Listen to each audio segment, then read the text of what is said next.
اعوذ باللہ من الشیطان الرجیم بسم اللہ الرحمن الرحیم۔ عزیزان ایمان، آج جون 1971 کی 6 تاریخ ہے اور درس قرآن کریم کا آغاز سورہ المائدہ کی آیت 70 سے ہوتا ہے، 5/70۔ سابقہ آیت میں کہا یہ گیا تھا کہ خدا کی طرف سے عطا کردہ دین نہ قومی ہے، نہ نسلی ہے، نہ وطنی ہے، بلکہ یہ عالمگیر انسانیت کے لیے دین دیا گیا ہے۔ لہذا کسے باشد کہیں بھی وہ ہو، کسی گھرانے میں بھی اس نے جنم لیا ہو، جو بھی اس دین کی صداقتوں پر دل اور دماغ کی رضامندی سے ایمان لے آئے گا اور اس کے بعد اس کے بتائے ہوئے پروگرام کے مطابق عمل کرے گا، لا خوف علیہم ولا هم یحزنون، ان پہ خوف اور حزن نہیں ہوگا۔ پہلی چیز تو اس میں یہ کہی گئی کہ مذہب جو اپنے آپ کو چھوٹے چھوٹے دائروں میں کھینچ لیتا ہے، سمٹا لیتا ہے اور اس کے باہر کی دنیا کے خلاف اس کے لیے نفرت کے جذبات کے سوا کچھ نہیں ہوتا۔ یہودیوں کے ہاں تو دین تھا ہی نسل پرستی، بنی اسرائیل کے گھرانے میں پیدا ہو جانا جنت کے لیے کافی، اور جو اس بنی اسرائیل کی نسل میں پیدا نہیں ہوا ہے اس کے لیے کوئی راستہ ہی کھلا ہوا نہیں تھا۔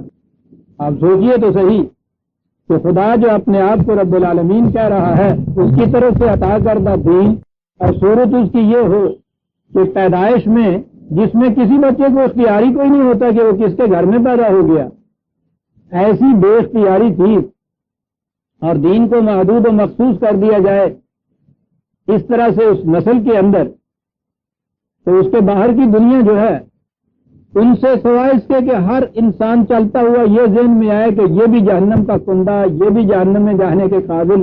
آپ دیکھتے ہیں نفرت کتنی پھیلتی ہے۔ یہ یہودیوں کے ہاں جو ساری دنیا کے خلاف ان کو نفرت ہے، وہ اس کی بنیاد یہ ہے کہ انہوں نے اپنے مذہب کو قومی مذہب، نسلی مذہب بنا لیا تھا، یعنی قوم ہی نسل پر مشتمل تھی اور مذہب کو انہوں نے قومی بنا رکھا تھا۔ عیسائیوں کی ابتداء یہی صورت تھی۔ ان کی موجودہ انجیل میں بھی جو یقیناً خدا کی طرف سے ادا کردہ نہیں ہے، اس میں بھی یہی چیز ہے حضرت مسیح علیہ السلام کے متعلق کہ میں بنی اسرائیل کی کھوئی ہوئی بھیڑوں کی طرف آیا ہوں، حتیٰ کہ یہاں تک بھی کہہ دیا گیا کہ تم نے ان لوگوں کے ہاں جانا لیکن بیٹوں کی روٹی کتوں کے آگے نہ ڈالنا۔ تو غیر بنی اسرائیل گھرانوں کی طرف وہ مبلغ ہی نہیں بھیجتے تھے، موجودہ انجیل کی روح سے کہہ رہا ہوں، خدا کی طرف سے ادا کردہ دین کی روح سے نہیں۔ انہوں نے بھی دین کو یہی بنا رکھا تھا۔ یہ تو بہت بعد کی چیز ہے کہ انہوں نے سیاسی اغراض کے لیے اس کو تبلیغی دین بنا لیا تھا، ورنہ یہ بھی بنی اسرائیل ہی کی نسل میں محدود دین رہنے والا تھا۔ اور ہندوؤں کے ہاں تو پوچھو ہی نہیں، وہاں تو خود ہندوؤں کے گھرانے میں پیدا ہونے والوں میں سے بھی جو براہمن کے گھر میں پیدا ہو گیا اس کو تو دین سے کوئی تعلق ہو سکتا ہے، یا دین کے دروازے اس کے لیے تو کھلے رہ سکتے ہیں، غیر براہمن کے لیے تو وہاں دین کے مذہب کے دروازے ہی بند تھے۔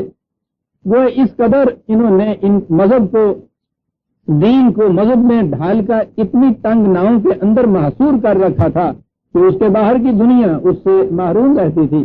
قرآن نے یہ اعلان کر کے کہ کسے باشد کسی گھرانے میں کوئی پیدا ہو، اس کے ماں باپ کا مذہب کچھ بھی کیوں نہ ہو، نسل، قوم، وطن کچھ بھی کیوں نہ ہو، یہ تو صداقتیں ہیں، یہ ٹروتھس ہیں، یونیورسل لاز ہیں، جو بھی ان پہ قلب و دماغ کے اطمینان سے ان کی صداقت کو صحیح مانتا ہے اس کے لیے نجات و سعادت کے دروازے کھلے ہوئے ہیں۔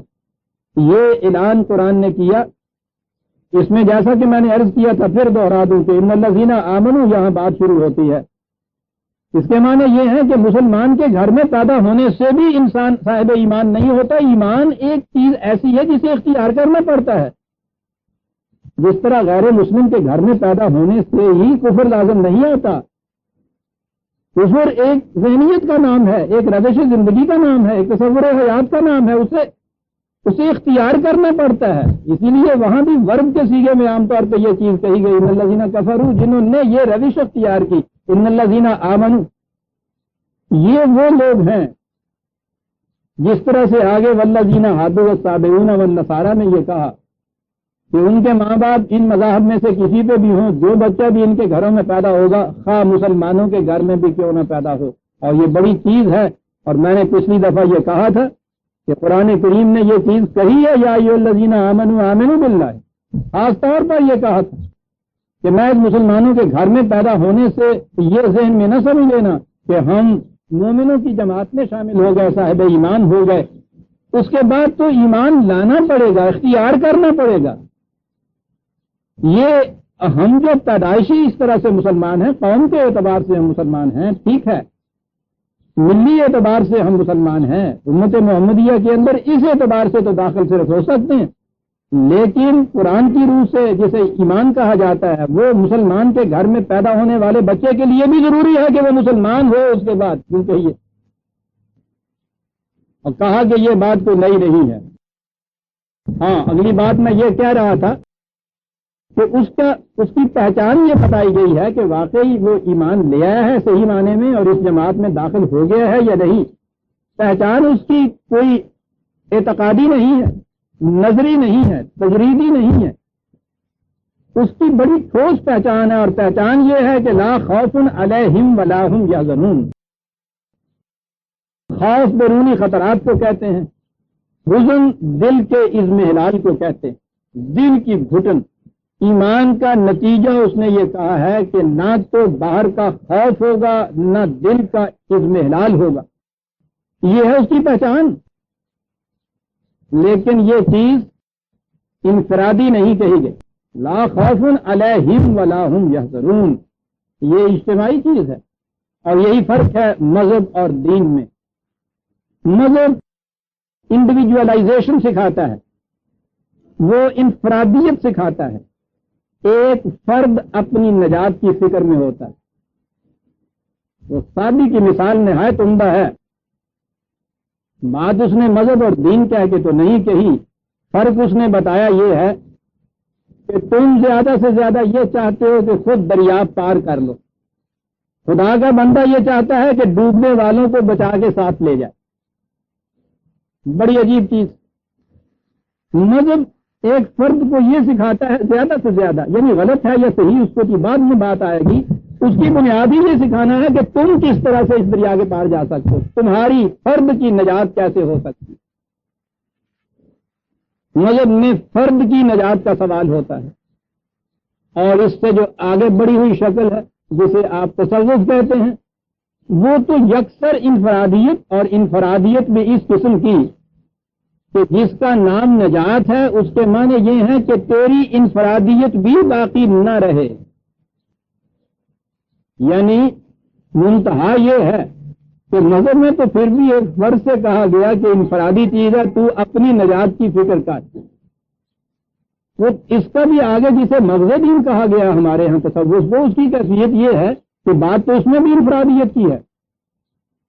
ہر فرد اپنے لیے وہ کچھ کر رہا ہوتا ہے، اور منتہا اس کا یہ ہے کہ پھر انفرادیت بھی باقی نہ رہے.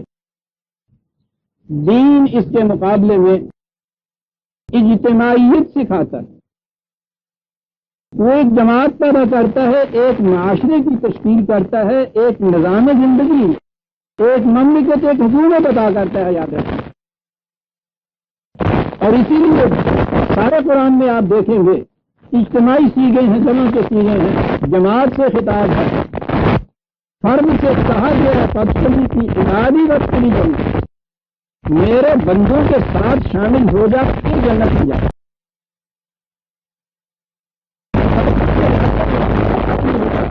سے الگ ہو کر یا فرق ہے.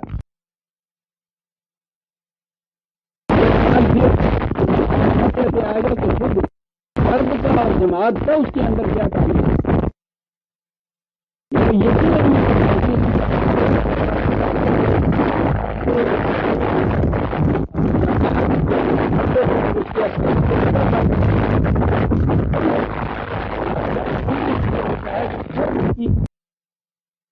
ایک ہوتا ہے ہر فرد ایک انداز سے سوچتا ہے. کبھی آپ نے سوچا بھی اسلامی جمہوریت جسے یہ کہہ دیا جاتا ہے یہ ہے کیا؟ مسلمان نام لکھانے والوں کی مغربی انداز کی ڈیموکریٹیکل مشینری صرف اس طرح سے کانسٹیچوئنسیز بنیں گی، اس طرح سے ان کے ہاں رائے دہندگان کی کوالیفیکیشن ہوگی، یوں انتخابات ہوں گے، اس طرح سے انتخاب کے ذریعے سے جماعت اکثریت ووٹ میں لے کر آئے گی اور پھر وہ وہاں آ کے جو بیٹھیں گے پارلیمان کے اندر مقننہ کے اندر ایک حزب مخالف ہوگی، ایک موافق ہوگی. یہ مشینری ہے جمہوریت کی، اسے جمہوریت کہا گیا. اور پھر چونکہ یہ مسلمان ہیں یہ نام رکھا رہے ہیں اس لیے یہ اسلامی جمہوریت. بالکل اسی مشینری کے مطابق ساتھ ہی سرحد کے پار کی جمہوریت وہ کاغرانہ جمہوریت. اس جمہوریت کی مشینری میں فرق کیا ہے جی جس نے کفر و اسلام میں تمیز پیدا کر دی؟ سوال نہیں. اسلام کی جمہوریت یا اس کی مشاورت نظام کے معنی یہ ہیں وہ جماعت جس میں سے ہر فرد ایک ہی سوچ والا ہو. ایمان یہ ہوتا ہے ایک نسب العین حیات، ایک سوچ ہر فرد کی. اب اس کے بعد زیادہ سے زیادہ اس نسب العین حیات تک پہنچنے کے جو طریقے یا پروگرام طریقہ کار تجویز کیا جائے گا وہ باہمی مشورے سے طے کر لیا جائے گا. وہاں یہ نہیں ہوگا کہ نسب العین حیات جو ہے وہ الگ الگ ایک ایک فرد اپنے طور پہ سوچے یا افراد کی اکثریت یہ چیز سوچے. یہ ہے نظام. اگلے دنوں میں اپنے ایک دوست سے کہہ رہا تھا جیسا میں کہا کرتا ہوں کہ ہمارے ہاں غنیمت ہے کہ آرگنائزیشن تنظیم یا جماعت کی مثال ابھی فوج کے اندر ہمارے ہاں ملتی ہے. اگر یہ چیز کہیں فوج کے یہاں رائج کر دی جائے آپ کی جمہوریت تعداد کے اعتبار سے وہاں اکثریت سپاہیوں کو حاصل ہوتی ہے. 10,000 کی تعداد کے اوپر کہیں ایک جرنیل شاید ہوتا ہے یا 20,000 کی تعداد پہ بھی، بلکہ اس سے بھی زیادہ. وہ تو کئی ڈویژن ہوتے ہیں. جمہوریت ہوتی ہے نیچے ان کی. اگر کثرت رائے سے فیصلہ کرنا ہو میدان جنگ میں آپ سوچیے تو صحیح کہ نقشہ وہاں کیا ہوگا. آرام ہے تو یہ سپاہیوں کی رائے سب سے زیادہ ہوگی اور پھر اس میں بھی اب معلوم نہیں کہ کس وقت ان کی کیا رائے ہو. کیجیے نفاذ. اور جسے آپ فرد کی آزادی کہتے ہیں اگر وہاں ایک ایک فرد کو یہ آزادی دے دی جائے سپاہیوں میں سے کہ تم جو کچھ بہتر کرو ویسے کرو میدان جنگ میں تو آپ دیکھیے کہ ان کی گولیوں کے رخ کدھر کدھر بکھر کے جاتے. وہاں ایک نقشہ صحیح ایک جماعت کا نقشہ ہوتا ہے. کیا چیز ان میں مشترک ہوتی ہے؟ نسب العین مشترک ہوتا ہے. نسب العین یہ ہے کہ اس ملک کی حفاظت کرنی ہے، جو اس کی طرف بڑھ کے آتا ہے اس کو ہم نے طلب کرنا ہے. یہ نسب العین ہے. اس نسب العین کی وحدت سے ایک نظام ایک جماعت وجود میں آتی. ان کے اندر اگر ایک شخص بھی ایسا ہے جس کا یہ نسب العین نہیں ہے تو وہ مرتد ہے، وہ اس میں شامل نہیں کیا جائے گا. اور اگر ان میں کوئی ایسے ہیں کہ جو ان لوگوں سے کچھ دوستانہ مراسم رکھتے ہیں جن کا نسب العین ان کے خلاف ہے یعنی وہ فریق مخالف تو وہی گولی مار دینے کے قابل ہو جائیں گے. لوگ یہ تھی بات جو چلی آ رہی ہے گزشتہ چند آیات میں بلکہ ایک دو رکوعوں میں جہاں یہ کہا گیا ہے کہ اپنوں کے سوا کسی اور کو اپنا دوست دار رازدار نہ بناؤ. اپنوں سے مراد ہیں وہ لوگ کہ جن کا نسب العین یہ ہے جو تمہارا نسب العین جن کی سوچ یہ ہے.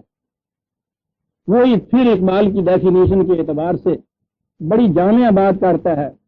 30 ملت ہے کہ گوئی لا الہ.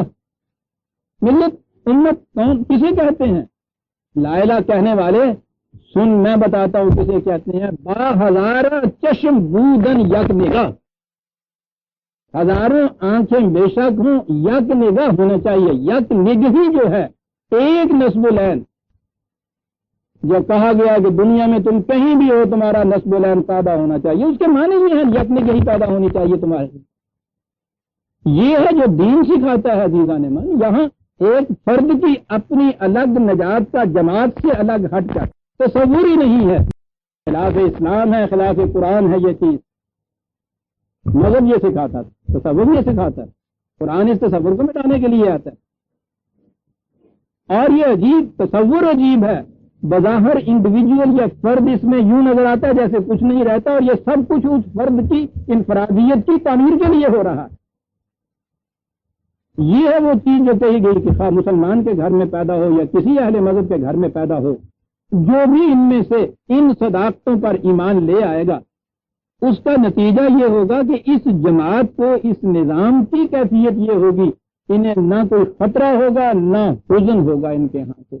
اور سوچیے عزیزان من، جس معاشرے کی کیفیت یہ ہو جائے، نہ خطرہ ہو نہ حزن ہو، وہ تو اسی دنیا میں جنتی معاشرہ ہو جاتا ہے۔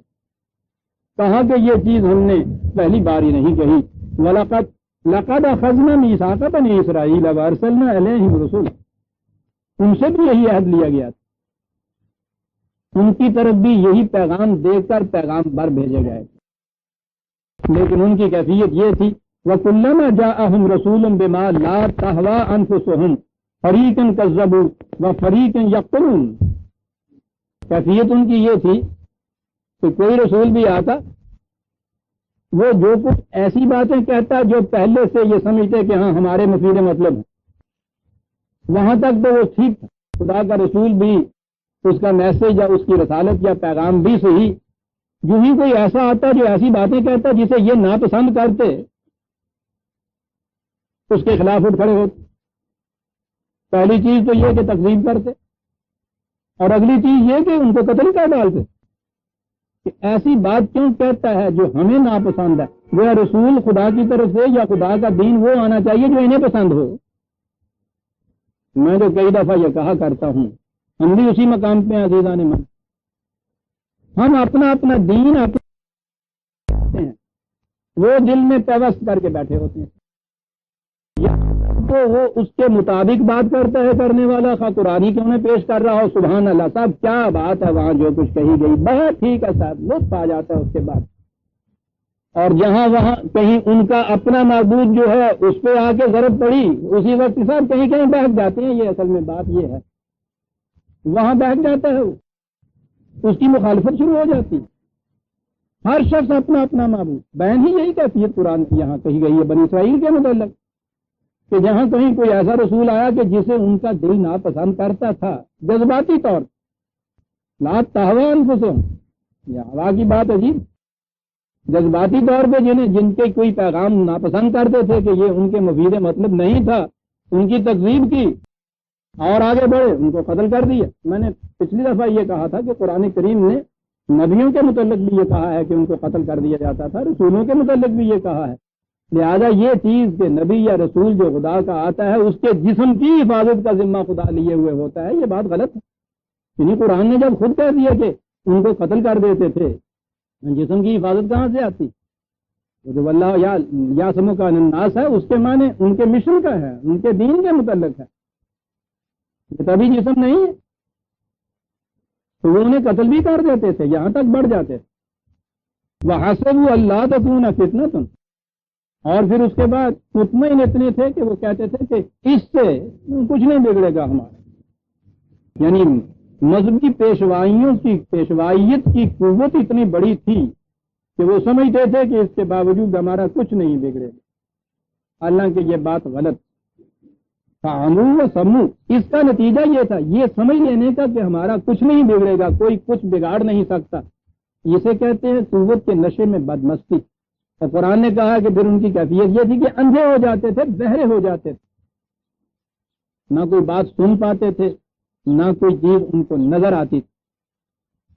ثم تاب اللہ علیہم، پھر ان کی کیفیت یہ تھی کہ وہ کچھ واپس لوٹتے تھے، احساس کرتے تھے اپنی غلطی کا، تو قرآن کا دروازہ تو ہمیشہ ان کے لیے کھلا ہے کہ جو اپنی غلطی کا احساس کریں، وہ احساس کرتے تھے تو ان سے یہ تباہیاں دور ہٹ جاتی تھی۔ ثم آمنوا وسلموا، لیکن پھر اسی روش کے اوپر آ جاتے تھے۔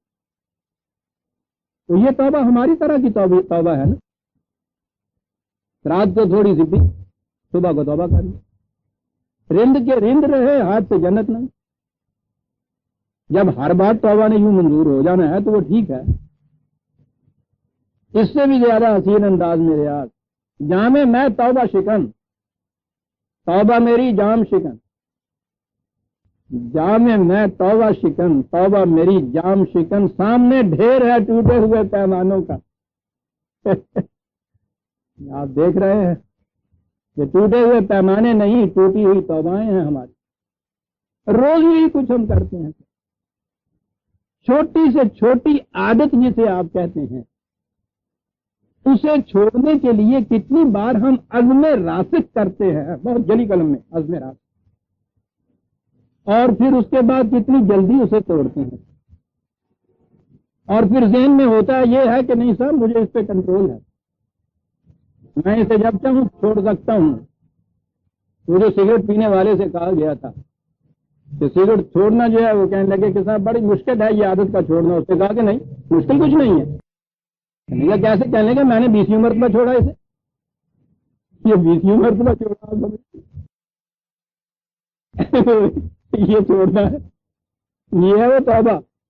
بابو وسم تما تاب اللہ علیہم ثم ابو وسم بصیر منہم واللہ بصیر بما یعملون. وہ دیکھ رہا ہوتا ہے کر کیا رہے ہیں, یہ مذاق کیا ہو رہا ہے, استہزاء کیا ہو رہا ہے دین کے ساتھ, کیا اپنی ذات کے ساتھ ہو رہا ہے. ذات کی پختگی کی پہلی علامت عزیزان من عظیمت ہے, ارادے کی پختگی, پہلا مظاہرہ یہ. اس کے بعد یہ ہے کہ وہ ارادہ اس کا استعمال کیسے ہوتا ہے, یہ اگلی چیز ہے جو وحی کی رہنمائی میں آتی ہے. پہلی چیز خود ارادے کی پختگی ہے. ان الذین قالوا ربنا اللہ ثم استقاموا فتنزل علیہم الملائکہ, یہ کہنے والے کہ ہمارا رب اللہ ہے, پھر اس پر جم کے کھڑے ہو جانے والے, شرط یہ ہے اس کے ساتھ ان پر ملائکہ کا نزول ہوتا ہے. یہ نہیں امو وسمو ثم امو وسم. یہودیوں کی یہ کیفیت, یہودی ہی بعد میں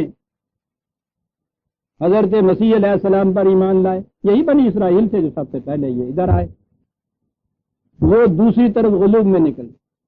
انہی یہودیوں نے پہلے جب حضرت مسیح علیہ السلام نے آ کر اپنا دعویٰ پیش کیا ہے تو انہوں نے ان کی اتنی مخالفت کی, تکذیب ہی نہیں بلکہ آگے ان کے قول کے مطابق انہیں صلیب پر بھی لٹکا دیا اور بڑا فخر اس پہ کرتے. دشمنی کی یہ انتہا.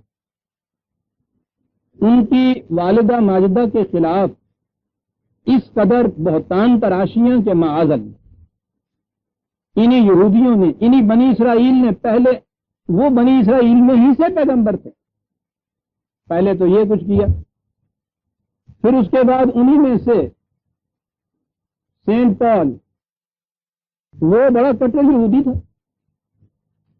مجھے حق حاصل نہیں ہے کسی کی نیت پہ شبہ کروں, لیکن تاریخ یہ بتا رہی ہے کہ جو کچھ ہمارے ساتھ ہوا وہاں سے بات شروع ہوئی.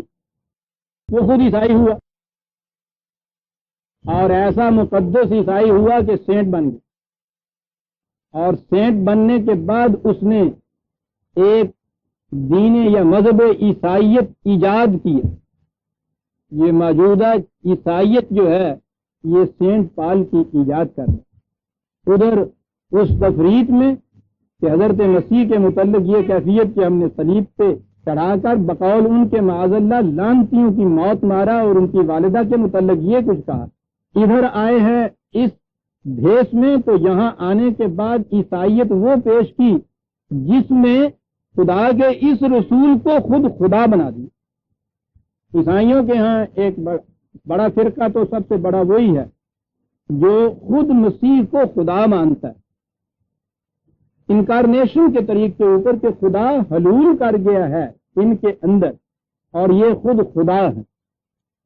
لقد کفر الذین قالوا ان اللہ هو المسیح ابن مریم, ان میں سے انہوں نے یہ عقیدہ اختیار کیا اور یہ کفر ہے صریح کہ مسیح ہی اللہ ہے, مسیح ابن مریم ہی اللہ ہے, یہ عقیدہ اختیار کیا.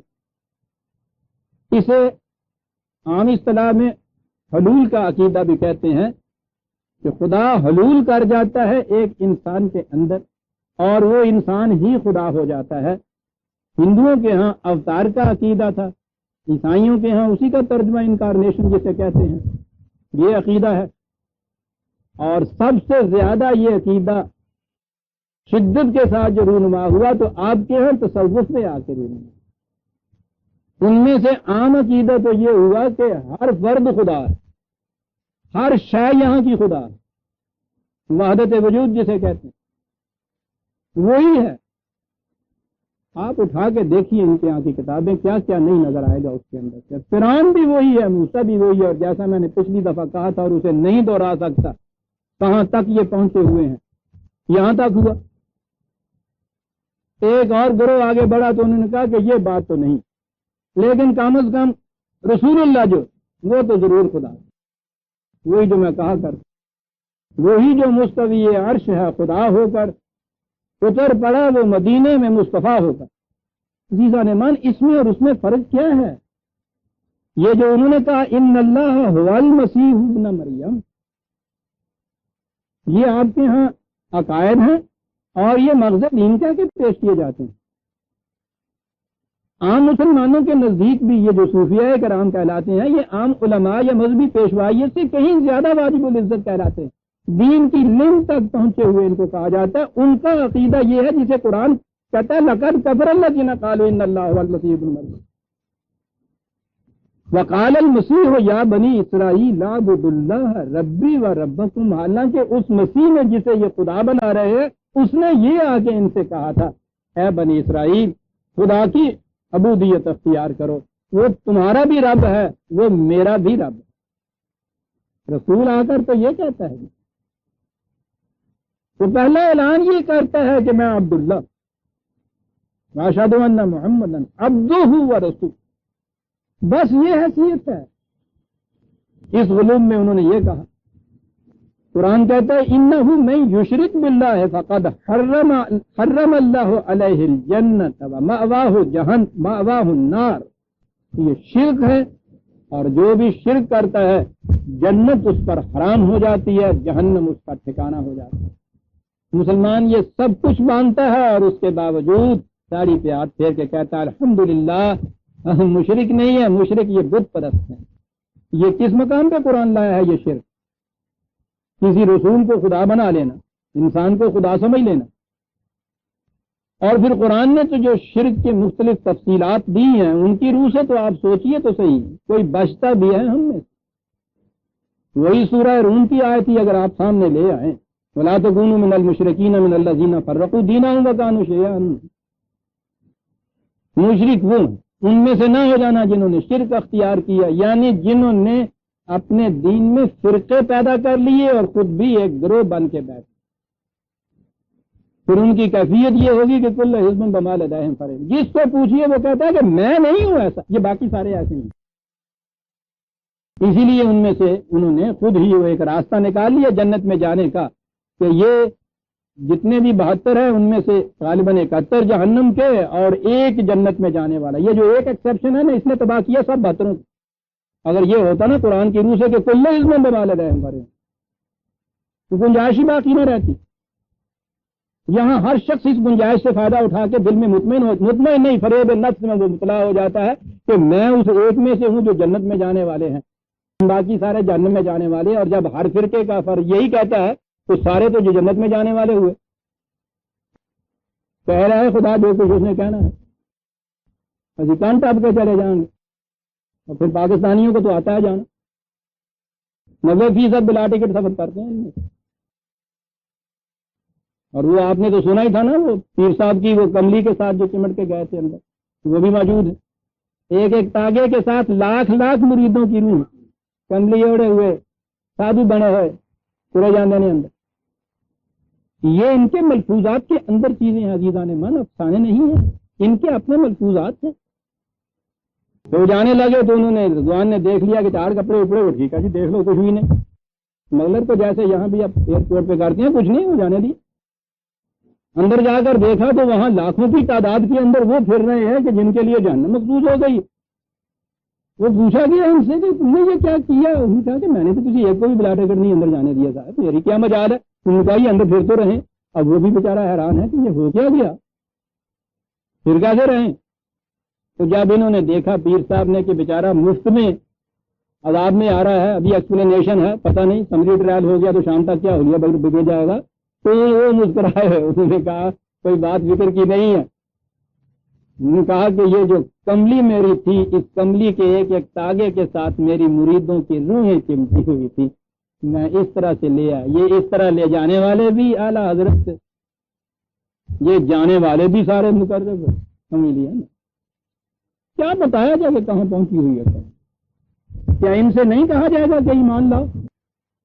نہیں یشرک باللہ، یاد رکھیے دین میں فرقے پیدا ہوئے شرک ہو گئے، سوال ہی نہیں۔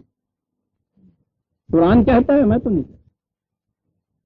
اور اس سے آگے لا یشرک کی عبادت فی حکم ہی احدا، اگر قانون خدا کے علاوہ کسی اور کا چل رہا یا ملا دیا خدا کے قانون کے ساتھ کسی اور کا قانون، شرک ہے۔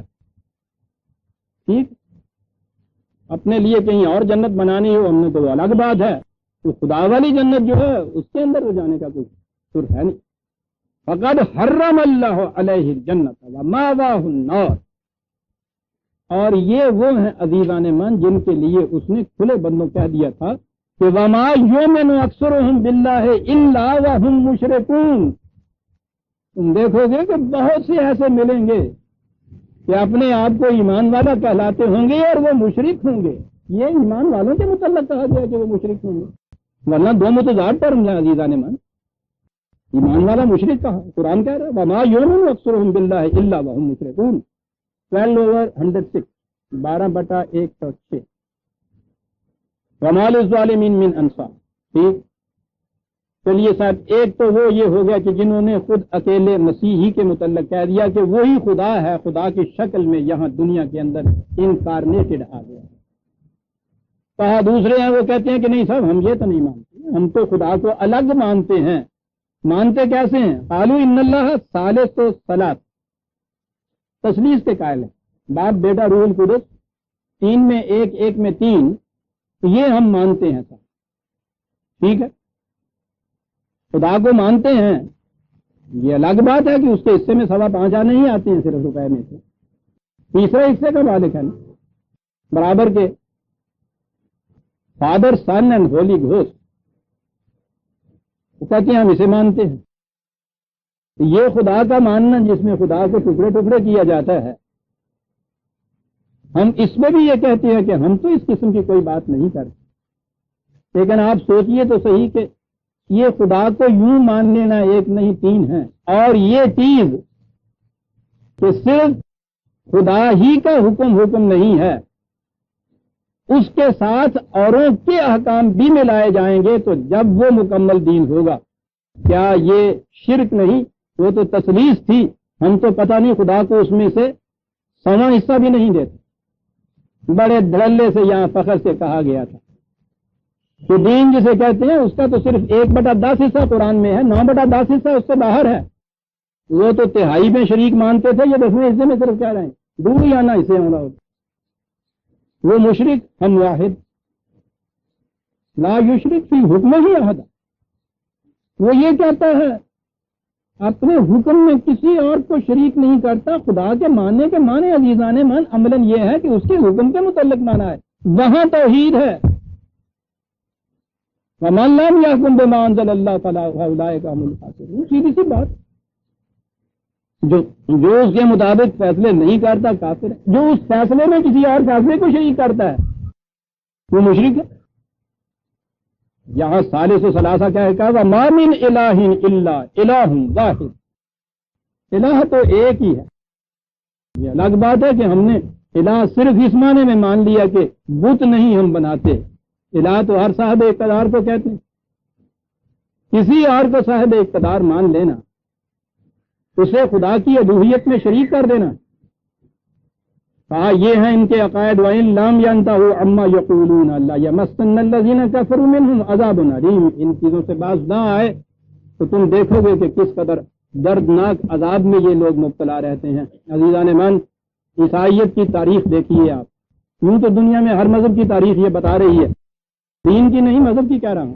جو قوم بھی مذہب کے ساتھ چپتی رہی ہے وہ ذلیل و خوار ہوئی ہے دنیا کے اندر۔ اور عیسائیت نے جب تک عیسائیت اپنے اس مذہب کے ان عقیدوں کے اوپر وہ رہے جمے ہوئے، آپ ان کی تاریخ اٹھا کے دیکھیے کس قدر ان کے ہاں باہمی تفرقہ، خونریزیاں، فساد انگیزیاں، ذلت و خاریاں، غربت، افلاس، سب قسم کی مار ماری گئی۔ یہ تو 19ویں صدی میں جب انہوں نے آ کر یہ سائنٹیفک نالج کچھ آگے بڑھا ہے اور اس کے بعد انہوں نے مذہب کو الگ کیا ہے اپنی زندگی سے اور انہیں گرجے کے اندر معصور کر کے رکھ دیا ہے، اس زمانے سے ان کو ہوش آیا ہے. یعنی مذہب کو چھوڑنے کے بعد ان کی یہ کیفیت ہوئی. مذہب تو مل سٹون ہوتا ہے، انسان کے گلے میں پڑا ہوا، یہ ابھرنے نہیں دیتا، لے ڈوبتا ہے. یہ ان کی سیکولرزم ہے جس کی وجہ سے کم از کم یہ دنیاوی شان و شوکت اور جلال و سطوت ان کے حصے میں آ رہی ہے. سائنٹیفک نالج کا بھی اثر ہے کہ فطرت کی قوتوں کو انہوں نے مسخر کر رکھا ہے. ورنہ اگر عیسائیت کے عقیدے کے اوپر آج بھی وہ آ جائیں تو پھر وہی کا وہی سادھو کے سادھو وہ رہیں گے. اور دنیا میں کی تاریخ یہ ہے، یہ جو آپ کے یہاں 70 کروڑ کی اتنی مرکزی آبادی ہونے کے باوجود ایسی آبادی کہ مراکش سے لے کے انڈونیشیا تک ایک بحر ذخار ہے اور دنیا کے درمیان میں یہ بیلٹ جا رہی ہے. عزیزان من، ساری دنیا کب کپا اٹھے اور ساری دنیا کی نگاہوں میں ہم ذلیل ہیں. یہ ہوا کیا ہے؟ مذہب پرستی.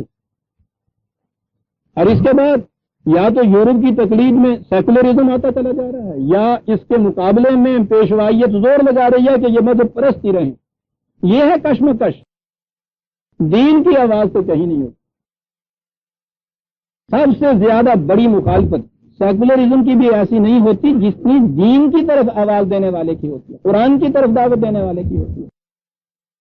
بہرحال قرآن کہتا ہے سمین عذاب علیم، ان کے اندر یہ عذاب میں مبتلا رہیں گے. اور تاریخ بتا رہی ہے ساری دنیا کی مذہب افلا یتوبون الی اللہ ویستغفرون واللہ غفور رحیم. اب بھی وقت ہے، نزول قرآن کے زمانے کی باتیں ہو رہی ہیں. اب بھی اگر خدا کی طرف یہ آ جائیں، ان کی حفاظت کا سامان ہو سکتا ہے. وہ آنا کیسے ہوگا؟ قرآن پہ ایمان لائیں، رسول اللہ پہ ایمان لائیں. وہی جو ان کے پیغمبر حقیقی دین پیش کرتے تھے وہی دین قرآن کے اندر ہے، اس کی طرف آ جائیں. یہی تورات کی طرف آنا ہوگا، یہی انجیل کی طرف آنا ہوگا. یہ کچھ کریں پھر بھی ان کی حفاظت کا سامان ہو سکتا ہے. اور ذریعہ یہ ایک ہے، مسلمان کے گھر میں پیدا ہونے والا ہو، عیسائی ہو، یہودی ہو، جب بھی خدا کے دین کی طرف آئے گا اسی وقت نجات و سعادت کے دروازے اس سے کھلیں گے، اس کے علاوہ نہیں کھل سکتے. کہا یہ کہتے ہیں کہ یا مسیح خدا ہے یا تثلیث میں سے ایک ہے. وَمَا الْمَسِيحُ ابْنُ مَرْيَمَ إِلَّا رَسُولٌ قَدْ خَلَتْ مِن قَبْلِهِ الرُّسُلُ. مسیح ابن مریم ان کی پوزیشن اس سے زیادہ کچھ نہیں کہ خدا کے ایک پیغامبر تھے. ان سے پہلے بھی کئی اس قسم کے پیغامبر گزرے. عزیزان من، یہ الفاظ قرآن نے، میں کوٹڈ کہہ رہا ہوں، دوسروں کے رسول کے متعلق ہی نہیں کہے. خود اپنا رسول جو ہے نبی اکرم صلی اللہ علیہ وسلم کے متعلق بھی بیان ہی یہی لفظ ہے، وما محمد الا رسول قد خلت من قبلہ الرسل. اس سے پہلے بھی رسول گزر چکے. وہ رسول ہے، اس سے بیشتر زیادہ کچھ نہیں. مسیح بھی اس سے زیادہ کچھ نہیں. رسول جیسے پہلے رسول تھے ویسا ہی وہ رسول. جو کیفیت تو سرگزشت ان رسولوں کی تھی وہی مسیح کی ہے. اس سے زیادہ کسی قسم کی اور چیزیں جو دوسرے رسولوں کے ساتھ تھی ان کے علاوہ کچھ اٹیچ کرنے کی بات جو ہے رسالت سے آگے بڑھانے والی چیز ہے، غلط. رسول ہی تھی. ان سے پیشتر بھی بہت سے رسول گزر گئے. اور بڑی چیز ایک تو عیسائیوں کا عقیدہ جو تھا اس غلو کا، اس تفرید کا، افراد کا یہاں تو ہو، اس کی تردید کی. اور یہودیوں نے جو بہتان لگا رہے تھے حضرت مریم علیہ السلام پر، وَأُمُّهُ صِدِّيقَةٌ، اس کی بھی ساتھ ہی تردید غلط ہے. اس کی ماں ایک بڑی پاک باز سچی عورت تھی. آپ دیکھتے ہیں کہ قرآن کس مقام پہ پہنچ رہا ہے. اور میں نے جس کہا تھا کہ یہ تو صرف حضرت مریم کے متعلق ہی ہے. موجودہ انجیلوں میں حضرت مسیح علیہ السلام کے حواریوں کے متعلق یہ کہا گیا ہے کہ 12 ہی وہ تھے سارے. پہلے تو 30 ہی یہ کہ ساری عمر کا محاصل 12. ان میں سے ایک نے تو 30 روپے لے کے انہیں بیچ دیا، اور باقی 11 جب انہیں گرفتار کیا گیا ہے، مقدمہ چلا ہے، تو ان میں سے ایک بھی ساتھ نہیں تھا. ان کی انجیل ان حواریوں کے متعلق جنہیں وہ اپوسٹلز اور سینٹ کہتے ہیں یہ کردار پیش کر رہی. قرآن آ کے یہ چیز کہتا ہے کہ مسیح وہ تو خدا کے رسول اور ان کے ساتھی. اللہ اکبر. حضرت مسیح نے آواز دی کہ کون ہے وہ جو دین کے معاملے میں میری مدد کرتا ہے یا خدا کی مدد کرتا ہے. حواریوں نے بیک زبان کہا نحن انصار اللہ، ہم مدد کرنے والے ہیں. کیا بات ہے اس قرآن کی عزیزان. یہ کردار پیش کرتا ہے. یہاں یہ کہا وہ امہ صدیقت، کہ ماں صدیقت. اب یہ بات کہ وہ ان میں الوہیت کی کوئی بات تھی، وہ ایسے تھے کہ جن کو خدا مانا جائے؟ قرآن کا تو انداز بڑا عجیب ہے عزیزان من. یہ جو گفتگو کرتا ہے تو عام سطح کے اوپر بھی ایک دلیل دیتا ہے، اور وہ ایسی دلائل ہوتے ہیں کہ اونچے سے اونچے فکری سطح پہ بھی اس کا تجزیہ کیا جائے، وہاں بھی وہ دلیل پوری اترتی ہے. کہنے کی بات یہ تھی کہ وہ عام انسان تھے، خدا نہیں ہو سکتا. دلیل کیا دی ہے؟ وقت کانا یا کلان طعام، تم ہی بتاؤ کھانا کھایا کرتے تھے یا نہیں؟ خود انجیل بتا رہی ہے ان کا آخری سفر جو ہے اسے، وہ تو بڑے جلی حروف میں ان کے یہاں لکھا ہے. تو گویا کھانا کھانے کی دلیل تو ثبوت تو ان کے اپنے ہاں موجود ہے. کہا یہ بتاؤ کھانا کھایا کرتے تھے؟ جو کھانے کا محتاج ہے اس کی زندگی تباہی ہو گئی ہوئی جانے میں، فزیکل لائف ہو گئی. جس کی زندگی فزیکل لائف کی ہے وہ خدا نہیں ہو سکتا. یہاں اگر وہ محتاج ہے خدا، تو زمین کے اوپر تم نے لے آئے ہو کہ یہاں وہ کھانے پینے کا محتاج ہے، سونے کا محتاج ہے، سب کچھ ہے. وہی خدا ہے نا جسے پھر تم کہتے ہو کہ عرش پہ انہیں کون روٹیاں پکا کے دینا پھر؟ یعنی آپ دیکھتے ہیں کہ یہ عام سطح پہ بھی کس طرح چپکنے والی بات ہے کہ یہ ٹھیک ہے صاحب، جو روٹی کا محتاج ہے وہ خدا کیسے ہو سکتا ہے؟ اتنی سی دلیل سے بات کر انظر کیف نبین لہم الآیات، کہتا غور کرو کہ ان کے لیے ہم کیسے سیدھے سادے سلیس سے الفاظ میں بات کس طرح ابھار کر سامنے ہم لے آتے ہیں. نہایت سادی سی بات انداز میں کس طرح سے بات لے آتی. کہا ہمارا انداز یہ دیکھیے کس طرح بات کو صاف کر دیتے ہیں. ثم انظر انا یؤفکون، پھر ان کی طرف دیکھو کہ اس کے باوجود پھر ادھر ہی دوڑے چلے جا رہے ہیں. اس دلیل کا تو جواب ہی کوئی نہیں دے سکتا. ادھر یہ کیفیت، ادھر ان کی روش یہ کہ پھر وہیں چلے جا رہے ہیں بالکل ہماری طرف. قرآن کی آیتوں پہ آیتیں پیش کرتے چلے جائیے، دیکھتے چلے جائیے. جب بھی اٹھیں گے وہ پلہ انہوں نے جھاڑا، وہ آیتیں تو رہی وہیں. پھر انہوں نے دیکھو تو سائیں لسنی شاد مدار انا یؤفکون قل اتعبدون من دون اللہ ما لا یملک لکم ضرا ولا نفعا. خدا کو چھوڑ کر ان لوگوں کی معصومیت اور عبودیت اختیار کرتے ہو جو ذاتی طور پر تمہیں کسی نفع اور نقصان پہنچانے کا کوئی اختیار نہیں رہتا. دو ہی جذبے ہو سکتے ہیں نا، کسی کے سامنے جھکنے سے یا جلب منفعت کچھ فائدہ اس سے ملتا ہو، یا دفع مضرت نقصان اس سے ٹلتا ہو. اور جن میں ذاتی طور پر ان میں سے کوئی اختیار بھی ان کو حاصل نہ ہو، ان کو معبود بنا لینا، ان کو خدا بنا لینا جہالت. یہ ٹھیک ہے، آپ کو بڑی سخت تکلیف ہوتی ہے، ڈاکٹر کے یہاں جاتے ہیں، وہ انجیکشن دیتا ہے، دوائی دیتا ہے، مرہم لگاتا ہے، تکلیف رفع ہو جاتی ہے. ڈاکٹر اپنی ذات میں یہ چیز نہیں کر رہا، خدا کا ایک بتایا ہوا قانون ہے جس کا اس نے علم حاصل کیا ہوا. وہی قانون آپ علم حاصل کر لیں، اس قانون کا آپ خود کر لیں. یہ احتیاط جو ہے یہ تعاون ہے. آپ ڈاکٹر صاحب کے یہاں یہ کچھ کرنے کے لیے جاتے ہیں، ان کو اگر کسی مقدمے میں وہ لوگ جاتے ہیں تو وہ وکیل کے پاس آتے ہیں. ذاتی طور پہ نفع و نقصان کے کسی کو بھی اختیار و حق حاصل نہیں ہے.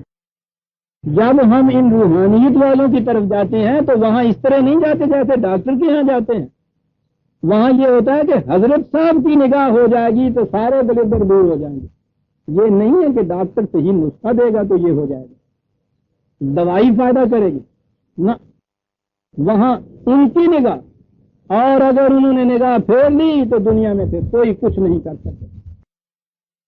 وہاں تو یہاں تک پڑھایا جاتا ہے عزیزان من، جو چیزیں ہمیں حفظ کرائی جاتی تھی کہ ہر بگڑے گڑ منائے، گڑ بگڑے منائے کون. خدا ناراض ہو جائے تو پھر پیر منوا سکتا ہے اسے، پیر ناراض ہو جائے تو اسے کون منائے گا؟ اندازہ لگائیے. ان کی ذات میں نفع نقصان کے اثرات جو ہیں ہم مانتے ہیں، وہاں وہ یعنی ان کی ہر وہ بات قابل قبول ہوتی ہے جس میں قانون اور قاعدہ توڑا جاتا ہے. اگر وہ بھی آپ کو انجیکشن ہی دیں تو آپ وہ کہیں گے نہیں صاحب یہ وہی بات ہے جو ڈاکٹر کرتا ہے نا. ان کی روحانیت پہ آپ ایمان اس وقت رکھتے ہیں جب وہ خلاف فطرت کچھ کریں، قاعدے اور قانون کو توڑ کے کریں. تو اس کے یہ معنی ہے نا کہ وہ اپنی ذات میں یہ قوتیں رکھتے ہیں. قانون کو توڑ کے یہ کچھ کرنا وہ چیز ہے جسے خدا نے کہا ہے کہ ہم کر سکنے کے باوجود نہیں کر سکتے. وہ کہتے ہیں اسی لیے تو ہم ان کی طرف جاتے ہیں. تو تم نے کہہ دیا ہم نہیں کر سکتے.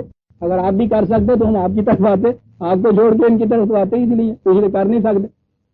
ہمیں اس سے فائدہ کیا ہے کہ آپ کر سکتے ہیں کرتے نہیں ہیں. کروڑ روپیہ آپ کے پاس ہے آپ دیتے نہیں ہیں کسی کو. ہم ان کی طرف جاتے ہیں. صاحب فطرت کو توڑ کے سب کچھ کر سکتے ہیں. اسے کہتے ہیں اس کی ذات میں نفع اور نقصان پہنچانے کا اختیار اسے حاصل ہے جو قوانین کو توڑ کے از خود کچھ کر سکتے. کہا یہ چیز کسی کو حاصل نہیں, کسی رسول کو حاصل نہیں, کسی نبی کو حاصل نہیں. رسول تک کو حاصل نہیں, نبی کو حاصل نہیں, تو ان کے متبعین میں سے کسے یہ چیز حاصل ہو سکتی ہے عزیزان. اور یہ سمجھنا کہ کسی کو اختیار حاصل ہے سب سے بڑا شرک ہے. یاد رکھیے یہ تو صرف خدا کو حاصل تھا کہ جب اس نے قانون نہیں بنائے تھے تو اس وقت بھی اس کی ذات میں یہ چیز تھی. یہ الگ بات ہے کہ اس نے ایک قاعدہ اس قسم کا بنا دیا اور کہہ دیا کہ ولن تجد لسنت اللہ تبدیلا, ہم اس میں تبدیلی نہیں کرتے. لیکن حاصل صرف اسے تھا. یہاں ان کے متعلق یہ سب کچھ تو جیتے جاگتے حضرت صاحب تھے تو ایک طرف رہا صاحب وہ ان کی مٹی میں جس میں دبے ہوئے ہیں اس کے متعلق یہ چیز کہ انہیں بھی یہ چیزیں حاصل. یہ شرک نہیں تو اور کیا. قل یا اہل الکتاب, عزیزان من یہ وہی آیت آ گئی جو اس سے پہلے آئی تھی. اور میں نے یہ عرض کیا تھا کہ ضرورت ہے اگر مسلمان نے توحید پہ ایمان لانا ہے تو ضرورت یہ ہے کہ ایک ایک جگہ جلی حروف میں یہ لکھی ہوئی بات ہو کہ یا اہل الکتاب لا تغلو فی دینکم غیر الحق, اپنے دین میں غلو مت, کسی کو اس کے مقام سے آگے مت بڑھا. اس پہ پورا درس میں نے صرف کیا تھا جو عرض کیا تھا کہ کوئی اہل مذہب بھی کوئی عقیدت مند بھی جس کے متعلق وہ عقیدت رکھتا ہے اسے اس کے مقام سے نیچے نہیں لاتا. یعنی یہ نہیں کہ وہ اس کا احترام نہیں کرتا, اس کو اس کے مقام سے نیچے لے آتا, یہ کوئی نہیں کرتا. کوئی دوسرا ان کی شان میں کچھ کہہ دیتا ہے تو اس کے سینے میں چھرا گھونپ دیتے ہیں. کرتے کیا ہیں غلو, ان کو ان کے مقام سے آگے لے جاتے. وہ یہ نہیں کہتے کہ نجف نجف ہے, مدینہ مدینہ ہے, کعبہ کعبہ ہے. وہ یہ بھی نہیں کہتے کہ صحیح صاحب ہم نجف مدینے اور کعبے کو کیا سمجھتے ہیں, جیسے یہ قصور ہے, لاہور ہے, پاک بطن ہے, اسی طرح سے وہ شہر ہیں اس میں رکھا گیا ہے. یہ تو تنقیص ہو گئی نا, تنقیر ہو گئی نا, نیچے لانا ہو گیا نا. کہتا ہے وہ یہ نہیں کرتے. وہ کہتے یہ ہیں کہ نجف میرا مدینہ ہے, چڑھایا نا ایک مقام اوپر, مدینہ میرا کعبہ ہے, یا نا ایک سیڑھی اونچا. میں بندہ اور کہوں, بنایا نا خدا. امت شاہ ولایت ہوں, بنایا نا ان کو رسول. دیکھا آپ نے وہ لوگ کسے کہتے ہیں, ایک درجہ اونچا چڑھانا. اور جو سمجھوں اور کچھ خاکے عرب میں سونے والے کو اور کچھ ان کو اس رسول یا بشر کی حیثیت سے نیچے تو کوئی نہیں لائے گا. اور کوئی سمجھنا کیا ہے, وہی جو کہا گیا تھا کہ میں بندہ اور کہوں, جو سمجھوں اور کچھ خاکے عرب میں سونے والے, مجھے معذور رکھ, میں مست صحابہ محبت ہوں. ارے جنہوں نے مسیح کو خدا کہا تھا انہوں نے دشمنی سے کہا تھا اس کو خدا. دشمنی کرنے والوں نے تو صلیب پہ کہتے ہیں چڑھایا تھا. یہ محبت والے تھے نا جنہوں نے اس کو خدا بنایا تھا. اور جن بزرگان اعظام کو بھی آپ ان مقامات پہ چڑھاتے ہیں احترام اور تعظیم کی وجہ سے چڑھاتے ہیں, آپ صحابہ محبت کے مست ہوتے ہیں. یہ عذر کیا پیش کیا جناب, ہر مشرک یہی کہتا ہے مجھے معذور رکھ, میں مست صحابہ محبت. میری آنکھوں سے دیکھ کہ آپ کیا.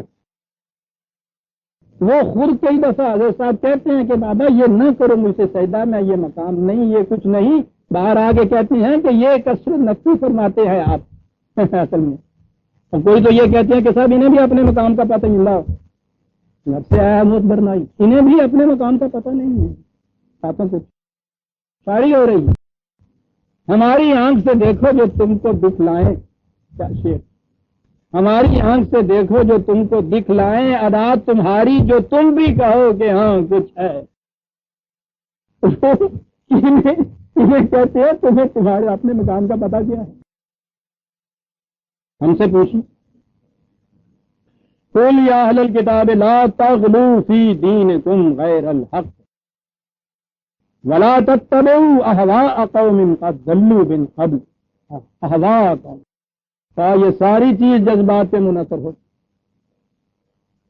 ان لوگوں کے جذبات کا اتباع نہ کرنا جو اس سے پیشتر گمراہ ہو گئے، نال بنال و قدم بقدم چلے جا رہے ہیں ہم سب ان کو، جن سے کہا تھا کہ ان کے جذبات کا اتباع نہ کرنا، ظلموا من قبل و اضلوا کثیر، خود گمراہ ہوئے اور بہتوں کو گمراہ کیا انہوں نے تھا، آپ ہی گمراہ نہیں ہوتے، دوسروں کو بھی تو ساتھ گمراہ کرتے ہیں۔ وَضَلُّوا عَنْ سَوَاءِ السَّبِيلِ، کیا کیا انہوں نے؟ افراط اور تفریط دونوں چیزیں قرآن لا کے کہا کہ یہ جو ایک ہموار صراط مستقیم تھا، راستہ سیدھا جانے والا، اس سے وہ بھٹک گئے۔ اس کے بعد کہا کہ یہ چیزیں جو ہم کہہ رہے ہیں بنی اسرائیل پہ اپنے، ہم پہلی بار یہ بات نہیں کہہ رہے، خدا کے سچے رسول جو آئے تھے انہوں نے بھی ان کے متعلق یہی کچھ کہا تھا، وہ انہی کے رسول تھے۔ لعن الذین کفروا من بنی اسرائیل علی لسان داؤد وعیسی ابن مریم، حضرت داؤد نے، وہ بنی اسرائیل کے پیغمبر، حضرت عیسیٰ علیہ السلام نے، وہ بھی بنی اسرائیل میں سے، کہا انہوں نے ان سے یہ چیز کہی، جسے لعنت کہتے ہیں، میں کہہ چکا ہوں نا، کہا تھا کہ تم زندگی کی خوشگواریوں سے محروم ہو جاؤ گے، یاد رکھو۔ اور آخری مرتبہ تو حضرت عیسیٰ علیہ السلام نے انجیل کے بیان کے مطابق ان سے کہہ دیا تھا کہ اب یہ چیز جو ہے ان سے چھن گئی بنی اسرائیل سے، اور ان کے بھائیوں کے حصے میں چلی گئی، بنی اسرائیل کی طرف آ گئی۔ اسے کہتے ہیں لعنت عزیزان من۔ یہ ہمارے والی جو مرورہ جسے ہم لعنت کرتے ہیں نا، یہ وہ معنی نہیں ہوتے جس میں گالی کا سا ایک مطلب پایا جاتا ہے، وہ بات نہیں ہوتی۔ اس سے معنی ہوتا ہے کہ زندگی کی خوشگواریوں سے محروم ہو گیا، دور ہو گیا، یہ چیز ان سے کہہ دی گئی تھی، کہا یہی چیز ہم کہتے ہیں، اس لیے یہ نہ کہیں کہ صاحب یہ دیکھیے ہمیں یہ کچھ کہتے ہیں، ان کے اپنے نبیوں نے یہ کچھ کہا ہوا، اور تورات اٹھا کے دیکھیے، انجیل اٹھا کے دیکھیے، پوچھیے نہیں کیا کچھ کہا ہوا ہے ان کے متعلق۔ ذالک بما عصوا وکانوا یعتدون، یہ اس لیے کہ یہ وہی تجاوز کر جاتے تھے، حدود شکنی کر جاتے تھے، سرکشی اختیار کر لیتے تھے، اس کی وجہ سے یہ چیز ہوئی۔ تو ان کے اپنے نبیوں نے بھی ان سے یہ چیز کہی، ہم بھی یہی کچھ کہتے ہیں۔ اور سب سے بڑا جرم ان کا یہ تھا، سنی عزیزان من، یہ جرم، کانوا لا یتناہون عن منکر فعلوہ، جو برائیاں معاشرے میں ان کے ہاں عام ہو جاتی تھی، پھر وہ ایک دوسرے کو ان سے روکتے نہیں تھے، ٹوکتے نہیں، ایک دوسرے، بڑا اہم فریضہ ہے یہ۔ مذہب میں تو یہ پھر امر بالمعروف اور نہی عن المنکر وہ جو کوٹڈ ہوتا ہے، اس کا فریضہ صرف مولوی صاحب کے پاس آ جاتا ہے نا، وائز کے ہاں، یہ اسی کا فریضہ رہ جاتا ہے۔ دین میں تو یہ چیز نہیں ہوتی، دین میں تو وتواصوا بالحق وتواصوا بالصبر، ہر فرد دوسرے فرد کو حق پر رہنے کی، جم کر رہنے کی تلقین کرتا ہے، ایک دوسرے، اس لیے کہ ان میں سے، اس زنجیر میں سے ہر کڑی کو پتہ ہوتا ہے کہ جو کڑی اس میں کمزور رہ گئی، ساری زنجیر کی کمزوری کا باعث وہ بن جائے گی، میں بھی زنجیر کی کڑی نہیں رہوں گا۔ اگر وہ کڑی کمزور ہو گئی، ہر کڑی کوشش کرتی ہے کمزور کڑی کو طاقتور بنانے کی۔ جماعتی زندگی میں یہ عزیزان من چیز ہوتی ہے، تواصوا بالحق تواصوا بالصبر، ایک دوسرے کو روکتے ہیں۔ آپ دیکھیے اس معاشرے کے اندر جو قرآن نے کہا تھا کہ یہ اس لیے تباہ ہوئے، زندگی کی خوشگواریوں سے معروم ہوئے کہ ایک دوسرے کو روکتے ٹوکتے نہیں، وہی آگے ہے نا وقت ہم پہ بھی، کوئی روکتا ٹوکتا نہیں درست کہیں۔ تو وہ یہ کہا تھا کہ ان کے ہاں کے احبار و رہبان انہیں نہیں روک، یہاں یہ کہا ہے کہ آپس میں ایک دوسرے کو نہیں روکتے، اور معاشرہ تباہی اس وقت ہوتا ہے۔ یاد رکھیے، یہ جسے ہم کہتے ہیں کہ وہ حکومت کا ایک قانون، اس کا یہ ایک ڈنڈا، وہ تو ہنگامی چیز ہوتی، جیسے آگ لگنے پہ آگ بجھانے والا انجن آ جاتا ہے، لیکن گھر کی حفاظت آگ بجھانے والا انجن تو مسلسل نہیں کرتا رہتا، یہ تو نہیں کہ باہر انہوں نے اپنے آپ انجن گاڑ دیے ہوئے ہوتے ہیں، بیٹھے ہوئے ہیں، وہ تو آپ کو خود حفاظت کرنی ہوتی۔ گھر میں سے ہر فرد دوسرے سے یہ کہتا ہے نا کہ دیکھنا وہ چولہا بجھ گیا ہے، کوئی چنگاری ادھر ادھر تو نہیں رہ گئی۔ یہ نہیں ہوتا ہے کہ جہاں آگ جلتی ہے جلنے دو، چنگاریاں ہوتی رہیں، فائر انجن آئے گا بجھا دے گا، نہیں عزیزان من۔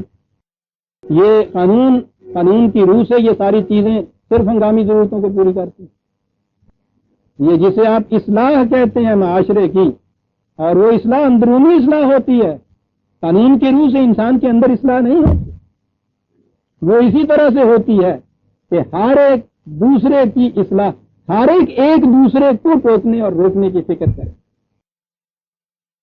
ایک دوسرے کو، یہی نہیں کہ ان میں سے کوئی ایک تو ایسا دروغہ بنا لیا جائے کہ ہاتھ میں اس نے لٹھ پکڑی ہوئی ہے اور سب کو وہ یہ کچھ کہتا چلا جاتا ہے، ہمارے ہاں وائز یہ کرتا ہے، ہمارے یہاں کوتوال یہ کرتا ہے، اپنے متعلق نہیں دوسروں کے متعلق واز آپ سنیے نا، وہ ساری چیز تم کہہ کے اور اس کے بعد ان کو وہ پیڑے ڈالتا چلا جائے گا گویا یہ ساری خرابیاں انہی میں ہی ہیں، قوم میں ہیں، معاشرے میں ہیں، افراد میں ہیں، تم میں ہیں، ان میں ہیں، یہ سب کچھ ہے۔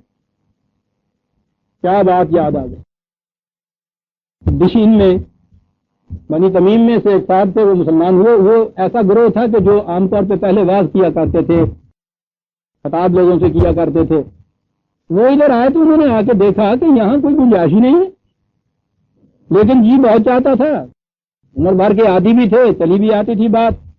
انہوں نے ایک دن یہ کہا حضرت عمر سے کہ اگر آپ یہ کہیں تو جمعے کے اجتماع میں جب ابھی آپ نہیں آئے ہوئے ہوتے تو میں ان سے اٹھ کے کچھ واض و نصیحت کی بات کیا کر۔ فکرہ ملاحظہ فرما دیے، شخص انسانی نفسیات پہ جس کی نگاہ تھی، اس نے کہا کہ کیوں اپنے آپ کو جہنم کے لیے تیار کرتا ہے؟ جب تم اٹھے اور تم نے اٹھ کے ان سے کہا کہ تم یہ کہتے ہو اور ہم یہ کہتے ہیں، بس گئے جہنم میں۔ اٹھنے والا مخاطب کو تم ہی کہتا ہے، بڑی ایک عورت سے نکال کے دیکھتا ہے، اپنے متعلق اس کے ذہن کے اندر ایک بڑی نفرت آئی ہوئی ہوتی ہے، وہ ہم کہتا ہے سر دو لفظ سے تم اٹھے اور تم نے ان کو تم کہا اور اپنے آپ کو ہم کہا تو گئے جہنم۔ لا یتناہون، ایک سطح کے اوپر سب کو رکھ دیا ہے۔ یہ بات یہ بتا رہا ہے اس چیز کا، ایک دوسرے کو یہ چیز کرتی ہے، کوئی اپنے آپ کو اس میں مقدس نہیں بنا، اور قرآن نے تو یہ کہا لا یتناہون، اپنے آپ کو مقدس نہ سمجھ لیا کرو، یاد رکھو خدا جانتا ہے کون تم میں سے مقدس نہ، اپنے آپ کو دوسروں کی سطح پہ رکھو اور ایک دوسرے کو برائی سے روکو۔ لبئس ما کانوا یفعلون، یہ روش زندگی جو اختیار کی کہ کوئی روکتا ٹوکتا ہی نہیں ہے، تو اس کا نتیجہ ہے یہ جو جہنم آ جاتی ہے۔ ترى كثيرا منهم يتولون الذين كفروا، پھر وہی بات، اس کا ٹیسٹ یہ ہے کہ تم دیکھو گے جماعت مومنین یا یہ لوگ اگر دعویٰ ایمان کا، تو ان کو تو ضرورت نہیں کہ جو اس سے انکار کرتے ہیں ان چیزوں سے ان کو اپنا دوست بنائیں، تم دیکھو گے کہ یہ انہیں اپنا دوست بنا رہے ہیں۔ پھر وہی ٹیسٹ جو پیچھے سے چلا آ رہا، جو قرآن نے یہ کہا ہے کہ اپنے کے علاوہ کسی کو اپنا ہمراز اور دوست اور دمساز اور چارہ ساز نہ بناؤ، کہا ان کی کیفیت یہ ہے، ٹیسٹ ہے یہ ایمان کا۔ لبئس ما قدمت لهم انفسهم ان سخط اللہ علیہم وفی العذاب ہم خالدون، جو کچھ یہ اپنے لیے آگے بھیج رہے ہیں، بڑی عجیب اصطلاح ہے قرآن کی عزیزان من، آگے بھیج رہے ہیں۔ خود ہی انسان کا عمل جو ہے وہ پہلے سرزد ہوتا ہے، اس کا نتیجہ بعد میں نکلتا ہے۔ مسافر سفر کرنے والا اگر پہلے سے ہی ایک ڈاکو کو متعین کر کے بھیج دے تو آگے جا کے تو آگے چل کے 2-3 میل کے فاصلے پہ جھاڑیوں میں چھپے رہنا، میں آ رہا ہوں، تو آپ سوچ لیجئے ما قدمت لهم انفسهم، خود ہی اپنی رازنی اور قذاقی کے لیے یہ کیا کچھ آگے بھیج دیتے ہیں اس مسافری میں، اس قدر برا ہے ان کے لیے۔ اور وہ یہ کہ خدا کی نافرمانیاں، اس کی قانون کی خلاف ورزی سے جو نتائج نکلتے ہیں، یاد رکھیے اسے اللہ کا غضب یا اس کا قہر یا سخط کہا جاتا ہے، اس کا نتیجہ عذاب، تباہی۔ اب بھی دروازہ بند نہیں ہوا، یہ رسول آ گیا جو کافۃ للناس کے لیے ہے۔ وَلَوْ كَانُوا يُؤْمِنُونَ بِاللَّهِ وَالنَّبِيِّ وَمَا أُنزِلَ إِلَيْهِ، اگر یہ واقعی قرآن پر ایمان لاتے، اس نبی پہ ایمان لاتے، کہا کہ دعویٰ تو یہ کرتے ہیں کہ ہم ایمان لے آئے، کہا اس کا ٹیسٹ یہ ہے۔ پھر عزیزان ہم سن لیجئے کہ وہ ٹیسٹ کیا ہے، مَتَّخَذُوهُمْ أَوْلِيَاءَ، تو یہ پھر اپنوں کے علاوہ دوسروں کو اپنا دوست نہ بناتے، یہی ٹیسٹ بار بار دے رہا ہے۔ اور جو میں نے کہا تھا اتفاق ہے کہ پچھلے 2-3 مہینوں سے ہمارے ہاں یہ جو معاشرستان کے حوادث رونما ہوئے ہیں مشرقی پاکستان وغیرہ میں، اس کی لم یہی ہے نا کہ غیروں کو رازداں بنایا، دوستاں بنایا، ان کے ہاں عزت کی تلاش کی ہم نے، اور یہ اس کا نتیجہ نکلا عذاب علیم، جسے قرآن نے کہا ہے وَلَٰكِنَّ كَثِيرٌ مِّنْهُمْ فَاسِقُونَ۔ مصیبت یہ ہے کہ ان میں سے اکثریت ان کی ہے، کیا عجیب لفظ قرآن لایا ہے، یہ فاسق کا لفظ۔ آپ کو یاد ہوگا یہ جو مادہ ہے اس کے معنی ہوتے ہیں، یہ ہر پھل اس کے اوپر جو ایک کھول ہوتا ہے اس کے اندر اگر رہتا ہے تو وہ پک جاتا ہے، پختہ ہو جاتا ہے، اپنی تکمیل تک پہنچ جاتا ہے۔ اور ایسے پھل بھی ہوتے ہیں، اب آم کے موسم میں آپ دیکھیں گے پکنے سے پہلے ہی اوپر کے اپنے پیٹرن کو یا اس چھلکے کو پھاڑ کے دوسری طرف یوں نکل جاتے ہیں، سڑ جاتا ہے وہ پھل، پختگی تک نہیں پہنچ۔ یہ جو اپنے پیٹرن کو توڑ کے دوسری طرف نکل جانے والی بات ہے، اسے فسق کہتے ہیں۔ قرآن جماعت کے رنگ میں ایک آپ کو قالب دیتا ہے، ایک پیٹرن دیتا ہے جس کے اندر رہتے ہوئے ہر فرد نے تکمیل تک پہنچنا ہے۔ جو ہی آپ اس میں سے ہٹ کے دوسری طرف گئے، اور یہ ہے جسے کہا ہے دوسروں کا توجہ یا دوستداری، نکل کے ادھر گئے، اپنے پیٹرن سے آپ الگ ہوئے، فسق ہے، پھر آپ کی پختگی نہیں ہو سکتی، سڑ جائیں گے، کیے پڑ جائیں گے، گل جائیں گے۔ ایک اور اہم آیت ہے، زمانہ نزول قرآن کے وقت جو سامنے مخاطب قوم تھی، ان میں عرب کے مشرکین بھی تھے، یہی مثلا سب سے پہلے قریش یا اسی قسم کے اور قبیلے عرب کے، ان میں یہودی بھی تھے، ان میں عیسائی بھی تھے۔ تاریخ ہمیں بتاتی ہے اور قرآن بھی شاہد ہے کہ ان مسلمانوں کی سب سے زیادہ سخت ترین مخالفت جو کی مشرکین عرب نے کی، یہی مکے کے جو تھے، اور پھر یہودیوں نے کی جب یہ مدینے میں آئے تھے۔ عیسائی بھی وہاں بستے تھے، لیکن اس دور میں ابھی عیسائیت میں سیاست نہیں آئی تھی۔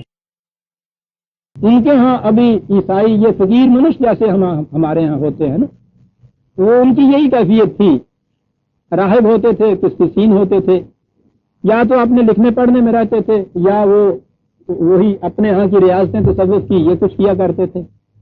قرآن نے ان کے متعلق کہا ہے لَتَجِدَنَّ أَشَدَّ النَّاسِ عَدَاوَةً لِلَّذِينَ آمَنُوا الْيَهُودَ وَالَّذِينَ أَشْرَكُوا وَلَتَجِدَنَّ أَقْرَبَهُمْ مَوَدَّةً لِلَّذِينَ آمَنُوا الَّذِينَ قَالُوا إِنَّا نَصَارَىٰ۔ کہا کہ تم دیکھو گے کہ یہ مشرک اور یہود تمہاری مخالفت میں سب سے آگے بڑھ چڑھ کر آتے ہیں، اور یہ جو اپنے آپ کو نصارہ کہتے ہیں، عیسائی کہتے ہیں، ان کی کیفیت یہ ہے کہ وہ ایسے متشدد نہیں تمہارے خلاف جانے میں، وہ تم سے اچھے معاملات رکھتے ہیں، محبت کے معاملات تم سے رکھتے ہیں، ان کی کیفیت یہ نہیں ہے۔ اور ذالک بأن منہم قسیسین و رہبان وانہم لا یستکبرون، یہ اس لیے ہے کہ وہ کچھ درویش منش سے لوگ ہیں، ان میں نخوت اور تکبر نہیں ہے، سیاست نہیں ہے، یہ چیزیں نہیں جو یہودیوں کے اندر ہیں، اس لیے وہ اس طرح اس عداوت اور مخالفت میں ایسے متشدد نہیں ہوئے جیسے یہودی اور مشرک ہوئے۔ یہ اس زمانے میں یہ جو بسنے والے تھے ان کے متعلق یہ بات بتائی۔ میں نے کہا ہے کہ یہ اہم ہے، اس لیے یہ جو اسرائیل کی حکومت جس زمانے یہ بنی ہے اور انہوں نے مسلمانوں کے خلاف یہ کچھ کیا ہے، تو اس زمانے میں بھی ہمارے سوڈا واٹر کی بوتل میں بڑا ابال آیا تھا، یہودیوں کے خلاف عام رو چلی تھی، بڑی مخالفت ان کی ہو رہی تھی، اور یہ سب کچھ ہو رہا ہے۔ عین اسی زمانے میں یہ آیت پیش کی جاتی تھی، یورپ کے عیسائیوں کے ہم نواؤں کی طرف سے پیش کرتے تھے مسلمان ہی، کہ دیکھیے صاحب یہودیوں کے متعلق قرآن نے یہ کہا کہ یہ بڑے سخت ہیں عداوت، عیسائیوں کے متعلق نہیں کہا۔ انہوں نے کہا کہ نہیں صاحب یہ تو بڑے نرم دل سے لوگ ہوا کرتے ہیں، اس لیے یہ جو تم مخالفت کرتے ہو اس میں عیسائیوں کو ساتھ نہ لپیٹ لیجئے گا۔ لیجئے صاحب، اس آیت کی بنا پہ یہ فتویٰ صادر کیا جاتا ہے، حالانکہ یہ 1000 سالہ تاریخ اپنی تو چھوڑ دیجیے، جس میں 300 سال کے کروسیڈی کا وقت آتے ہیں، خلیفی جنگیں ہی، آج کے دور میں جن یہودیوں کو آپ کہہ رہے تھے کہ وہ سب سے زیادہ مخالفت ہیں، وہ تو اعلیٰ کار تھے، سارا کوئی یورپ کی عیسائی سلطنتیں کر رہی تھی اور کر رہی ہیں۔ آج بھی انڈیا کا مشرک اور کافر جو ہے وہ خود یہ کچھ نہیں کر رہا، جو اس کے پیچھے عیسائی جو ہیں وہ کرا رہے ہیں۔ سوال یہ نہیں ہے کہ قرآن نے اس آیت میں یہ کہا ہے کہ صاحب ابدی طور پر یاد رکھو یہ عیسائی تو بڑے محبت والے ہیں، بڑے آنکھوں والے ہیں، ان کو گلے سے لگا کے رکھنا۔ یاد رکھیے قرآن نے تو اسی صورت میں چند ہی آیات پہلے 5/51 5/51 یہود اور نصارہ دونوں کے متعلق یہ بات کہی تھی نا۔ یا ایھا الذین آمنوا لا تتخذوا اليہود والنصارى اولیاء بعضهم اولیاء بعض. یاد رکھو یہ دونوں ایک ہی تھیلی کی چٹے بیٹھے.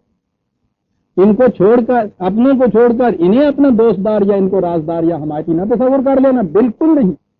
وہ تو انہوں نے کہا یہ ہے قرآن نے کہ ان میں سے یہ جو ہیں ان کی کیفیت یہ ہے ہم لا یستکبرون. کہا کیوں ہے آگے بات آتی ہے.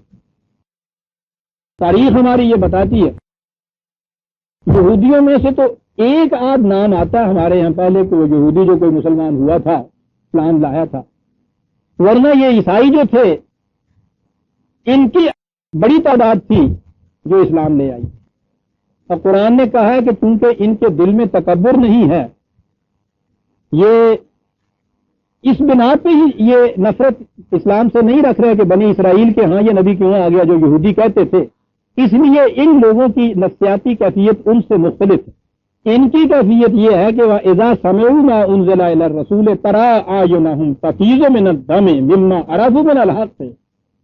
ان کے سامنے جب قرآن آتا ہے تو چونکہ دل میں تکبر و نفرت نہیں ہے اس لیے یہ پہچان لیتے ہیں کہ بات حق کی ہے جو یہ کہی جا رہی ہے. یقولون ربنا آمن، یہ ایمان لے آتے ہیں، یہ کہتے ہیں کہ اللہ ہم ایمان لائے، فاکتبنا مع الشاہدین، ہمیں بھی انہی میں شمار کر لے. یہ جو تم نے امت قائم کی ہے جس کا فریضہ دنیا کے اعمال کی نگرانی کرنا ہے، ہمیں بھی ان میں شمار کر لے. یعنی کہا یہ ہے کہ یہ لوگ اسلام کی طرف آ سکتے ہیں اور آ رہے ہیں. یہودی نہیں یہ آ رہا ہے، ان کے دل میں نفرت ہے، بغض ہے، عداوت ہے. ان کے دلوں میں نفرت اور بغض نہیں، اس لیے یہ اس طرف مائل ہو جاتے ہیں اور یہ کہتے ہیں کہ وَمَا لَنَا لَا نُؤْمِنُ بِاللَّهِ وَمَا جَاءَنَا مِنَ الْحَقِّ. کہتا ہے کہ جب ہمارے سامنے ایک حق آ گیا ہے تو پھر کون سی بات ہے جو ہمیں اس سے مانے رکھے کہ ہم حق کی طرف نہ آئیں. دیکھا نا کہ یہ لوگ جو نفرت اور بغض اور انتقام کے جذبات سے الگ ہٹ کے قرآن کو سوچتے تھے وہ اس کی طرف آ جاتے تھے. وَنَطْمَعُ أَن يُدْخِلَنَا رَبُّنَا مَعَ الْقَوْمِ الصَّالِحِينَ. وہی آ گیا کہ ہم طمع یہ رکھتے ہیں اس بات کی کہ خدا ہمیں اس قوم میں شامل کر لے جو صالحین کی قوم ہے. پھر وہی قوم میں شامل ہونے کی بات ہے. عیسائیت انفرادی چیز، ان کے ہاں یہ تصور ہی نہیں تھا اور اس وقت تک تو بالکل سیاسی طور پہ بھی یہ تصور نہیں تھا. اس قوم میں داخل ہونے کے لیے کہا کہ ہم نے چونکہ یہ کہہ دیا تھا کہ دروازے ہر ایک کے لیے کھلے ہیں اس لیے فَأَصَابَهُمُ اللَّهُ بِمَا قَالُوا جَنَّاتٍ تَجْرِي مِن تَحْتِهَا الْأَنْهَارُ خَالِدِينَ فِيهَا ذَلِكَ جَزَاءُ الْمُحْسِنِينَ. تو ان کے اس ایمان اور اعمال صالحہ کا بدلہ خدا کے ہاں سے ملا. اس لیے نہیں روک دیے گئے ان کے دروازے ان پہ بند کر دیے جائے کہ یہ بنی اسرائیل کی نسل میں سے تھے، انہوں نے دین عیسائیت قبول کر رکھا تھا. نہیں صاحب، وہی آج جو کہی تو جو بھی ایمان لے آئے گا اس کے اوپر نجات و سعادت کے دروازے کھل جائے گے. ذالک جزاء المحسنین، انہی کی بات نہیں ہے. جو بھی حسن کارانہ انداز سے زندگی بسر کرتا ہے اس کا نتیجہ یہی ہوتا ہے. والذین کفروا وکذبوا بآیاتنا اولئک اصحاب الجحیم. اور جو ان ہمارے قوانین سے انکار کرتا ہے، سرکشی برتا ہے، تکذیب کرتا ہے ان کی. میں نے ایک دفعہ بتایا تھا اور آگے بھی بتاؤں گا. انکار تو یہ ہے کہ کھلے بندوں آپ کہیں کہ میں مسلمان نہیں ہوں. تکذیب یہ ہے کہ آپ یہ کہتے رہیں کہ ہم ان چیزوں پہ ایمان رکھتے ہیں، عملاً اس کو جھٹلائیں کہ نہیں بات یہ نہیں، بات وہی ٹھیک ہے جو میں کر رہا ہوں. اسے تکذیب کہتے ہیں. قرآن نے یہ کہا تھا کہ آؤ ہم تم بتائیں کہ یہ نمازی جو ہیں یہ دین کی تکذیب کیسے کرتے ہیں. نمازی دین کی تکذیب، رایت اللہ دی جو تکذیب بالدین، کیسے یہ دین کی تکذیب کرتے ہیں، انکار نہیں کرتے. ذالک اللہ دی یہ دو یتیم ولا یحض علی طعام المسکین، ان کی کیفیت یہ ہے کہ جو معاشرے میں تنہا رہ جاتا ہے ان میں سے ہر ایک اسے دھکے دیتا ہے، جو بھوکا رہ جاتا ہے اس کے لیے روٹی کا فکر کوئی نہیں کرتا. دین کی تکذیب کر رہے ہیں. فویل للمصلین الذین هم عن صلاتهم ساہون.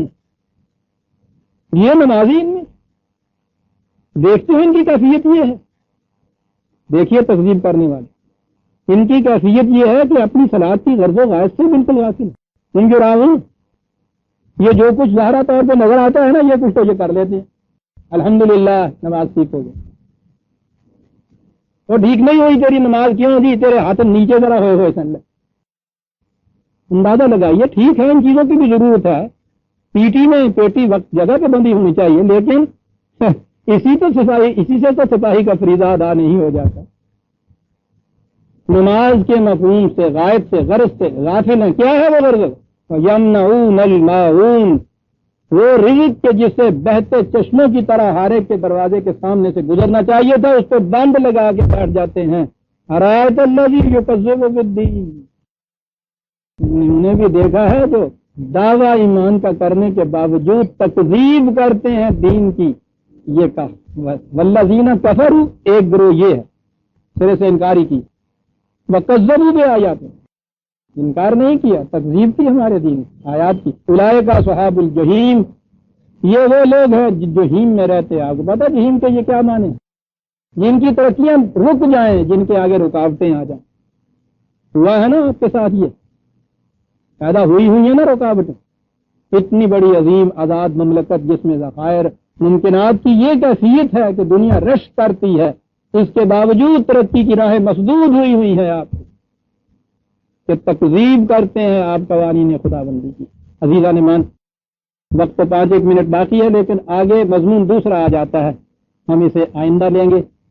ربنا تقبل منا انک انت السمیع العلیم، سورہ مائدہ کی آیت 86 تک ہم آگے برادران عزیز 87 تک آئندہ لیں گے۔